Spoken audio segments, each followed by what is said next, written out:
بسم اللہ الرحمن الرحیم الحمدللہ رب العالمین اللہم صلی علی محمد وعلی آل محمد کما صلیت علی ابراہیم وعلی آل ابراہیم انک حمید مجید۔ رسول اللہ صلی اللہ علیہ وسلم جب اسلام کے مختلف ستونوں کے فائدے بتا رہے تھے تو آپ صلی اللہ علیہ وسلم نے کہا، نماز نور ہے اور صدقات ایمان ہونے کا ثبوت ہے۔ لفظ صدقہ عربی زبان میں لفظ صدق سے آتا ہے، جس کے معنی ہیں سچائی۔ صدقہ دینا یہ ثابت کرتا ہے کہ دینے والا اخلاص سے ایمان پر ہے۔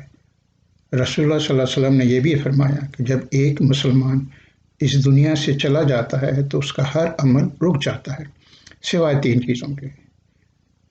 پہلا نمبر وہ صدقہ جو وہ اپنی زندگی میں دے کر چلا گیا یا اس کے بعد کسی نے اس کے نام سے کیا۔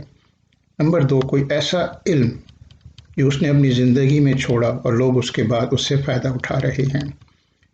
نمبر 3 اور یہ دعا جو اس کی صالح اولاد اس کے لیے کرتی ہے۔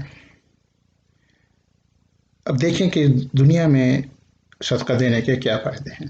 نمبر 1 صدقہ دینے سے ایک مسلمان کا دل مال کی محبت سے دور ہو جاتا ہے۔ نمبر 2 صدقہ دینے سے اپنے مال میں کمی نہیں ہوتی بلکہ اللہ تعالیٰ اس میں اضافہ کرتا ہے۔ اللہ تعالیٰ صدقہ دینے میں برکت عطا کرتا ہے۔ صدقہ دینے سے عمر دراز ہوتی ہے۔ صدقہ دینے سے بیماریاں دور ہوتی ہیں۔ صدقہ دینے سے زندگی کے حادثات سے ایک انسان محفوظ ہوتا ہے۔ آئیے اب دیکھیں کہ صدقہ دینے سے آخرت میں کیا فائدے ہوتے ہیں۔ نمبر 1 صدقہ جہنم کی آگ سے محفوظ کرتا ہے۔ صدقہ گناہوں کا کفارہ ہوتا ہے۔ صدقہ دینے سے ایک مسلمان اللہ تعالیٰ کے عذاب سے محفوظ ہوتا ہے۔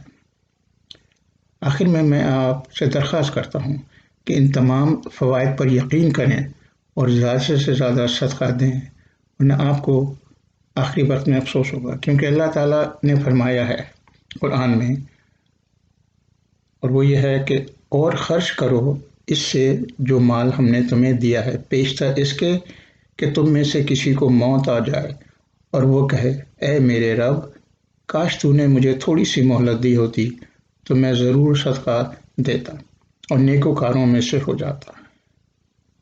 السلام علیکم ورحمۃ اللہ وبرکاتہ۔